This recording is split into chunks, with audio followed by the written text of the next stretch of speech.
আপনি যেদিন কবরে যাবেন বলুন আপনার সাথে কি নেবেন? বড় ভাইকে তুই আসস তোর কবর লইয়া, আমি কি সংসারদারি ছাইরা দিব নাকি? ছেলে মেয়ে আছে, বিবি বাচ্চা আছে, এগুলি কি আমার ছাইরা দিতে হবে? এগুলি ছাড়তেন কেন? এগুলি থাইকেই তো আপনি কবরের কিছু রোজগার নিজের জন্য কিছু করেন না। এবার বড় ভাই এইভাবে মৌলানা সাহেবকে বলতেছেন, তোরা আসলে কিছুই বুঝোস না। মৌলবী যে আসলে জানে না ব্যাককলের দল, এই জন্যই বলে।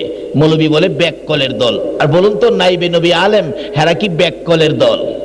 একজন নাইবে নবী আলেম রাস্তা দিয়ে হাইটা গেলে, নাইবে নবী আলেম রাস্তা দিয়ে হাইটা যাওয়ার কারণে 40 দিনের জন্য কবরের আযাবগুলি বন্ধ হয়ে যায়। মৌলবী কই, ভাই আমারে ব্যাককল কইলা?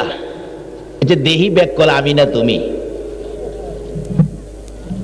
আমি যে বললাম তোমার জন্য তুমি কিছুই করো নাই, তুমি আমারে ব্যাককল কইলা, ঠিক আছে। একদিন এক সিস্টেমে গেলেন, দুই ভাই মিলে নাইল্লা কাটতেছে শুকনা জমির মধ্যে। নাইল্লা চিনেন আপনারা? চিনেন তো? ওই যে পাট হয় আর কি, পাট, নারেস। আচ্ছা আচ্ছা, আমাদের এদিকে কয় নাইল্লা। চিনছেন তো জিনিসটা? তো শুকনার মধ্যে কাটতেছে। মৌলবী কয়, আজকে আমি ব্যাককল না ভাই ব্যাককল বোঝামো? বড় ভাই, তুমি তো বড় ভাই হিসাবে তোমার সব কথাই আমি মানি। আজকে আমি ছোট ভাই, আমার একটা কথা তুমি রাখবা। কয় কি? না রাখলে কমু। যা রাখমু। তাইলে তুমি চিতিয়ে শুয়ে যাইবা, আমি তোমারে চাদর দিয়া ঘুরা কমু যে বড় ভাইকে সাপে কাটছে, বড় ভাই মারা গেছে। আমি কান্নাকাটি করবো, কিন্তু আমি না কওয়া পর্যন্ত তুমি কথা কইতে পারবা না, উঠতেও পারবা না। ঠিক আছে, যা। শুইছে, চাদর দিয়ে ঘুরছে, খুব কান্নাকাটি করতেছে। মানুষ আসছে, লোকজন আসছে, কি ব্যাপার? কয় সাপে কাটছে, আমার ভাইয়ের অবস্থা তো শেষ, আমার ভাই তো মৃত্যুবরণ করেছে। লোকেরা আসে দেখার জন্য।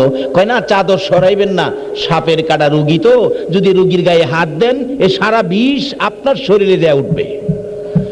এই ভয়ে কেউ রুগীর গায়ে হাত দেয় না। তার ছেলেরা মেয়েরা খুব কান্নাকাটি করতেছেন। বিবি সাপ তো কানতে কানতে একবারে জীবন দেয়া লাইতেছে।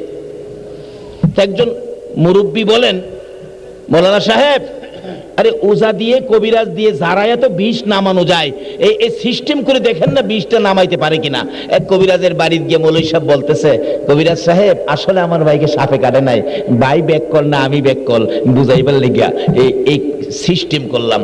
আপনি যে 2-3টা ফু দিয়া বলবেন এই বিষ নামানো সম্ভব হবে না। আপনি বলবেন যে তার আপনজন কে আছে পায়ের নিচে, কারণ বিষ যাইরা তার উপরে দিমু, হ্যাঁ মরবো, রুগী ভালইব। এই সিস্টেম মৌলবী শিখাইছে। কয় মৌলবী বলে ব্যাককল। মৌলবী ব্যাককল হইলে কি? একজন মৌলবী নাইবে নবী রাস্তা দিয়ে হাইটা গেলে কবরের আযাব 40 দিনের জন্য বন্ধ হয়। বলুন, পৃথিবীর মধ্যে এখন সবচেয়ে বড় মাতবুরি করে ঘুষ। ঘুষের যদি কবরের পাশে বাইন্দা থন, একটা কবরের আযাব বন্ধ হবে? আজকে সেই নাইবে নবী আলেম ওলামারা আপনাদের এলাকায়, কি যে বরকত। আসুন সামনে বাড়ি। কষ্ট হইতাছে আপনাদের? আসলে শেষ রাত্রে কষ্ট হওয়ারই কথা, কিন্তু এই নবীর উম্মত শেষ রাত্রেও নবীর জন্য ঘরতে বাহির হইতে রাজি আছে। কি বলেন, রাজি আছেন না? এই শেষ রাত্রে যারা নবীর ভালোবাসায় ঘরতে বাহির হয়ে মাঠে বসে থাকবে, আপনাদের জন্য আমার নবী ফুল সিরাতের ঘাটে বসে থাকবে। এই দরুদি আর কে হবে? আজকে সেই দরুদি নবীর ভালোবাসায় বসুন। আলোচনায় যাচ্ছি, অনেক আলোচনার সামনে একটু লম্বা হলে আপনাদের কষ্ট হবে। যদি মাহফিলটা উসিলায় আপনাদের মাফের ফাইসালা হয়, আপনারা কি আখিরাতে মাপ পাওয়ার জন্য একটু এই মাহফিল উসিলা বানাইতে রাজি আছেন না? কিছু রোজগার করেন বাবারা, ভাইয়েরা। একদিন এই দেশ সব ছেড়ে সাদা কাফন পরে আপনাকে বিদায় নিতে হবে। এবার মৌলানা সাহেব জি বললেন, কবিরাজ সাহেব ব্যাপারটা এই। কবিরাজ তো আইসা 2-3টা ফু দিলেন, ফু দিয়া বলেন, এটা যেই সাপে কামড় দিছে এই বিষ নামানো যাবে না, এটা বাতাইশা সাপ। তো মানুষ তো চারদিক দাঁড়ায় রয়েছে, হাজার হাজার মানুষ, তার আপনজন ছেলে মেয়েরা কান্নাকাটি করতেছে। কবিরাজ বলেন, তার আপনজন কে? অতি আপন কে? বলুন, বাবা মারা গেলে তার প্রথম গার্জিয়ান কে হবে? বড় ছেলে। সুন্দর। প্রথম গার্জিয়ান হয় বড় ছেলে। দেখবেন লাশের পাশে দাঁড়ায় বলেন, আমার বাবা চলাফেরায় যদি কোনো ভুল বেয়াদবি থাকে আমার বাবারে মাফ করে দিবেন, কোনো লেনদেন থাকলে আমরা ছেলেরা আছি আমাদের কাছ থেকে নিয়ে যাবেন, এরকম বলে না? আমাদের এলাকায় এরকম বলে। এই বড় ছেলে আইসে বলতেছেন, চাচা আমার বাবারে ভালো করেন, আমার বাবা এত কষ্ট করে এই সংসার সাজাইলেন, কোটি কোটি টাকা ব্যাংক ব্যালেন্স মার্কেট করলেন, আমাদেরকে উচ্চ শিক্ষায় শিক্ষিত করলেন, বাবা এত বাগান সাজাইলো, বাবা তো কোনো কিছু ভোগ করতে পারলো না, আমার বাবারে ভালো করেন, বাবা তো সব ফালায়া খালি হাতে রওনা হয়ে গেল, বাবারে ভালো করেন। কবিরাজ কয় ভালো করতে পারি, তবে শর্ত একটা। কি? আপনি বড় ছেলে তো? বলে হ, তাইলে আপনি একটু পায়ের কাছে খাড়ান। কি হইব? আপনার বাবার বিষ যাইরা পায়ে দিয়া বাইর করব, বাইর কইরা আপনার শরীরে মারমু, আপনি পইরা মইরা যাবেন, আপনার বাবা ওইটা ভালো হবে। আমি মইরা বাবা ভালো হইব? কবিরাজ সাহেব এটা তো একটু যুক্তিসঙ্গত কথা বললেন না। বাবার হায়াত নাই, বাবা মারা গেছে, এই জন্য আমার মরতে হবে, এটা কোন কথা কইলেন? না না, এটা কথা এটা মানা যাবে না, এটা যুক্তিসঙ্গত কথা বলে নাই। বাবাই মারা গেছে এই জন্য কি হন আমার মরতেইব নাকি? আচ্ছা বাবা শুনতেছেন সব? বাবা তো শোয়ার থেকে কয়, কয় কি রে এত কিছু করলাম ছেলের জন্য, ছেলে দিয়ে এখন আমার জন্য নাই। বাবা রে, এই মাহফিলটা অন্তত রোজগার করে লইয়া কবরে যান, কেউ আপনার জন্য যাবে না। এই মাহফিলটা যদি হাসরের জমিনের জন্য উসিলা বানাইতে পারো গো, এই মাহফিলের উসিলাই তোমার নাজাতের ফায়সালা হয়ে যাবে। দুনিয়ায় তো কেউ আপনার পক্ষে আসতে রাজি না, আর হাসরে কে হবে আপনার পক্ষে? উসিলা লাগান। এই নবীর উম্মতের কত উসিলাই যে আমার আল্লাহ মাফ করবে। আরে ওমরের মতো ব্যক্তি, ওমরের মতো ব্যক্তি যদি উসিলা তালাশ করতে পারে, ওমর যখন মদিনার শাসক ছিলেন, ওমরের ছেলে আর ইমাম হুসাইন রাদিয়াল্লাহু তাআলা ছোট বাচ্চা, দুইজন একসাথে খেলতে খেলতে হুসাইন ওমরের ছেলে রাষ্ট্রপতির ছেলেরে বলে ফেললেন গোলামের বাচ্চা। ওমরের ছেলে কয়, হুসাইন কারে গোলামের বাচ্চা কইছো টের পাও না? আমার বাবা রাষ্ট্রপতি, রাষ্ট্রপতির পোলারে গোলামের বাচ্চা কইছো, এবার তোমার অবস্থা কি হয় বুঝো। বাড়ি যাইতেছে, আব্বু আব্বু কি ব্যাপার? হুসাইন আমারে কয় আমি বলে গোলামের বাচ্চা, এই বিচারটা বাবা তোমার করতে হবে। ওমর হাসে, বাবারে যার বিরুদ্ধে বিচার দিছো এই হুসাইনের বিচার করার ক্ষমতা আমি উমরের নাই। বাবা তুমি বলো কি, হুসাইনের বিচারটা তুমি করবে না? তুমি বলো কি করতে হবে? তুমি এত দুর্বল কেন? হুসাইনকে বাচ্চা ছেলে, তার বিচার করবে না? ওমর দুইটা চোখের পানি জর্জর করে ছেড়ে দিলেন। আব্দুল্লাহ, ও ওমরের ছেলে শুনো, আমি কিভাবে ওই হুসাইনের বিচার করব? আমি নিজের চোখে দেখেছি হুসাইন ছোট, আমার নবী যখন নামাজের সেজদায় ছিল রে বেটা, ইমাম হুসাইন নবীজির ঘাড় মোবারকে চইরা বসতো। নবী যদি ঘাড় থেকে হুসাইনকে নামানোর চেষ্টা করত, আমার আল্লাহ খবর দিতেন, জিবরাইল রে আমার বন্ধুর কানে খবর দে, হুসাইন যতক্ষণ পর্যন্ত ইচ্ছা করে ঘাড় থেকে না নামবে, আমার নবী যেন হুসাইনকে টাইনা যেন না নামাই। হুসাইন নবীজির কোলে থাকতেন, আর হুসাইন দুই গালে, আমার নবী হুসাইনের দুই গালে চুমায়া চুমায়া বলতেন, হুসাইন তুমি আমার আমি তোমার, তোমাকে যে কষ্ট দেয় সেই যেন আমি রাসূলকে কষ্ট দেয়। আমি নিজে শুনেছি, এই ছেলে আমি ওমর এই হুসাইনকে বিচার করে কষ্ট দেওয়ার সাহস আমার নাই। আব্বু বিচার করতেই হবে। ছেলে যখন মানেই না, ঠিক আছে জুমার দিন হুসাইনের বিচার হবে। জুমার দিন তো মানুষ ভর্তি মসজিদে নববীতে। ওমর মিম্বরে বসে বলতেছেন, হুসাইন তুমি কি আমার ছেলেকে গোলামের বাচ্চা বলছো? হুসাইন বলেন, আমি গোলামের বাচ্চা তো বলেছি।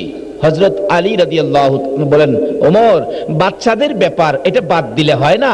ওমর বলেন, আলী আপনি বসেন। হুসাইন বলেন, আমার বাবুকে বসাই দিলেন, বলেন কি বলবেন? তুমি কি আমার ছেলেকে গোলামের বাচ্চা বলেছো? হ্যাঁ আমি তো গোলামের বাচ্চা বলেছি। তাহলে আমি তো রাষ্ট্রপতি, আমার ছেলের গোলামের বাচ্চা বললেন, কিন্তু আমি কোথায় গোলামি করেছি? হুসাইন চিৎকার মেরে বলতেছেন, এই ওমর তুমি কি আমার নানার গোলামি করো নাই? হুসাইন, আমার নানার গোলামি করো নাই। এই কথা বলার সাথে সাথে ওমর মিম্বরে দাঁড়াইয়া দুইটা চোখের পানি ছেড়ে দিলেন। মসজিদে নববীর মুসল্লিরা, তোমরা কি শুনেছো হুসাইন কি বলেছে? হুসাইন বলেছে, আমি নাকি নানার গোলামি করেছি। ও মুসল্লিরা, তোমরা সাক্ষী হও, আমি নাকি রাহমাতাল লিল আলামিনের গোলামি করেছি। হুসাইন, এই কথাটা কি তুমি কাগজে লিখে দিতে পারবা? পারবো।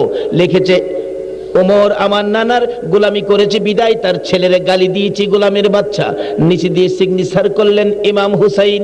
এই কাগজটুকুন হাতে লইয়া মসজিদে নববীতে দাঁড়ায়া ওমর কান্দে। রে মসজিদে নববীর মুসল্লিরা, আমি ওমর আর মৌতের ভয় করি না, হাসরের ভয় করি না, মিজানের ভয় করি না, ফুলসিরাতের ভয় করি না, আমি কোনো ভয় আর করি না। এই কাগজটুকু আমার কাছে যদি থাকে, ইমাম হুসাইন আমার নবীর আদরের নাতি বলেছে, আমি বলে দয়ার নবীর গোলামি করেছি। মুসল্লিরা গো, নবীর সাহাবীরা গো, আমি ওমর যদি মারা যায়, আমাকে কাফন পরানোর সময় এই লিখিত কাগজটা আমার হাতের মধ্যে কাফনের ভিতরে ঢুকাইয়া দিও। কোথাও যদি বিপদে পড়ি আর কোনো কিছুই যদি আমার কাজে না লাগে গো, হুসাইনের লেখা নবীর গোলামির কাগজটুকু তুলে ধরে বলবো, হুসাইন বলেছে আমি নবীর গোলামি করেছি। আচ্ছা, আপনারা যে নবীর ভালোবাসায় বসে আছেন, কবরে গিয়া এই নবীর ভালোবাসা, এই নবীর দোহাই ছাড়া অন্য কারো দোহাই দিলে কাম হইব? কবরে গিয়া যদি কয় বিসমিল্লাহি ওয়ালা, আমি এই পার্টির লোক, বুঝে লাইছে দাদা, বিসমিল্লাহি ওয়ালা আমি, আল্লাহ কি হেরে আগে ভিডা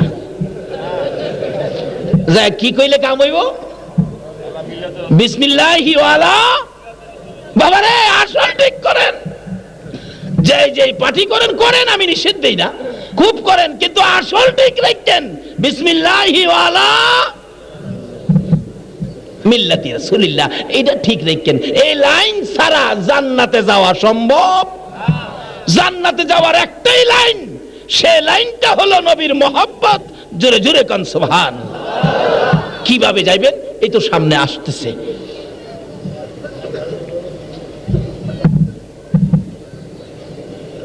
এবার ডাকতেছে, হুজুর আমার নিতেন না, ছোট দেখা, শক্তি কিন্তু আমার বেশি, এই বুদ্ধিটা কে দিছে?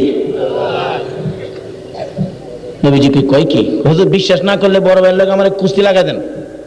বড় ভাই কয়, কি কস তুই? ভাই মাপ চাই, তুই কথা কইস না, তোরে তো নাম লেখছে নিবই, কিন্তু আমার নিবার লেগে কইতেছি, তুই কথা কইস না, নিবার লেগে কইতেছি। আর তোর সাথে তো আমি পারতাম না বড় ভাই, এটা কইতাছি এনে, তোর সাথে আমি পারুম? তুই আমার আগে দুনিয়া তাইছস, আরে আলু খাইলেও তো তুই আমার চেয়ে 20 মণ বেশি খাইছস, তোর লগে আমি পারুম? কত তুই কইতাছস কি? যুদ্ধে যাইবার লেগে কইতাছি। দেখেন নবীর জন্য কত ভালোবাসা, একটা বাচ্চা আছে। আচ্ছা, সাহাবীরা হুজুর লাগাই দেন, তোমরা লাগো। ডাইকে বড় ভাইরে পিছিয়ে নিচে পর্দার আড়ালে, ভাই তুই যদি ইবনতি স্বীকার করস, আমি যুদ্ধে যাইতে রুম, তোর লগে আমি পারতাম না। আচ্ছা ঠিক আছে যা। দুই ভাইরে কুস্তি লাগাই দিছে, বড় ভাই নিচে বেড়ে গেছে, ছোট ভাই উপরে বেড়ে। ইয়া রাসূলুল্লাহ, আল্লাহ নবী গো, কইছিলাম না, দেখছেন? সাহাবীরা হুজুর আবার লাগাই, আবার লাগাইছে। লাগাইবার আগে ছোট ভাই কো, ভাই চাইস কোন কাম করস? কয় না, আগের কাম ওই চিন্তা করিস না। এইভাবে 3 বার লাগাইছে কিতাব লেখি, 3 ভাই, ছোট ভাই উপরে, বড় ভাই নিচে। হুজুর কইছিলাম না? রাসূল বলেন, ঠিক আছে, আইনতে তো এখন তোমারে নিতে হয়। দেখছেন নবীরে কত ভালোবাসে, জীবন দেওয়া লাগবে, যুদ্ধে গিয়ে মৃত্যুবরণ হতে পারে, এরপরও এই নবীর ভালোবাসায় শুধু রাত্র না, জীবন দিতে প্রস্তুত ছিল। কিন্তু নবীর আশেকের আদাত আল্লাহ পাক পুরা করে নবীর পক্ষে কবুল করলেন। আর এদিকটা নবীর দুশ্মনের আদাত বাকি, কন্ত পুরা হইব? 71 শীতে আল্লাহ কয়, জিবরাইল রে আদাত। জিবরাইল কয়, আল্লাহ ঠিক আছে আদাত। 2 হাত রশিদে দেওয়া হলো, 2 হাত রশি, আদাত পুরা হয় না। দিতে দিতে কিতাব লেখে 70 গজ রশি, 140 হাত রশি দেওয়ার পরেও নবীর দুশমন আবু জাহেলের আদাত আর পুরা হয় না। নিচের থেকে আবু জাহেল উপরের দিকে তাকাইয়া ডাকে, তোরা কারা রে? আর রশি দিস না, আর আমারে মাটির নিচে নিস না, মাটির অবস্থা ভালো দেখা যায় না। বুঝেছি রে, আমার বাতিজা সারা উঠতে পারবো না। একজন দৌড়ে গেছে নবীজির বাড়িতে, ইয়া রাসূলুল্লাহ, আপনার চাচা আবু জাহেল গর্তের ভিতরে পড়ে আছে 70 গজ মাটির নিচে। আমার নবী এই খবর পাইয়া, আমার নবী তো জানে আবু জাহেল নবীকে কত দুশ্মনী করেছে, আমাদের কেউ যদি এরকম দুশ্মনী করে বিপদে পড়লে আমরা যাইতে রাজি না। আমার নবী যখন শুনেছে চাচা আবু জাহেল 70 গজ মাটির নিচে আপনাকে যাওয়ার জন্য বলছে, আমার নবী সঙ্গে সঙ্গে সকল কষ্টের কথা ভুলে গিয়ে ঘর থেকে বাহির হইয়া দৌড় মারছে। আরে দয়ালো নবী, প্রেমের ছবি আর আসবে না জগতে, বলুন দয়ালো নবী, প্রেমের ছবি আর আসবে না। হাসর দিনে উম্মত বিনে, হাসর দিনে উম্মত বিনে যাবে না নবীজি বেহেশতে। দয়ালো নবী, প্রেমের ছবি আর আসবে না জগতে। আমার দয়ালো নবী, প্রেমের ছবি আর আসবে না। 63 সাল জিন্দিগি কাছে বলে উম্মতি, 63 সাল জিন্দিগি কাছে বলে উম্মতি, এখনো কান্দে শুয়ে মদিনাতে নবী, এখনো কান্দে শুয়ে মদিনাতে। দয়ালো নবী, প্রেমের ছবি আর আসবে না জগতে। আমার দয়ালো নবী, প্রেমের ছবি আর আসবে না দয়ার নবী, মায়ার নবী এত ব্যথায় আবু জাহেল দিয়েছে, তারপরও দৌড়াই এসে গর্তের কিনারে দাঁড়াইয়া ডাক মারছে, চাচা গো, এ গর্ত তুমি কার জন্য করছো? নিচের থেকে আবু জাহেল জবাব দেন, বাতিজা বাবা আইসো? ও চাচা আইসি, আমারে উঠাও। চাচা আমি যখন আসছি তোমারে উঠাবো, আমি জানতে চাই গর্ত তুমি কার জন্য করছো? আবু জাহেল বলেন, বাতিজা এখন আর মিথ্যা বলে লাভ নাই, কারণ মিথ্যা বললে এখন আর উপায় থাকবে না। বাবারে, এ গর্ত তো আমি তোমার জন্য করছিলাম। আমার নবী দুইটা চোখের পানি ছেড়ে দিয়ে কান্দে, চাচা চাচা গো, তুমি না জানো গো, আমার মা নাই, আমার বাবা নাই।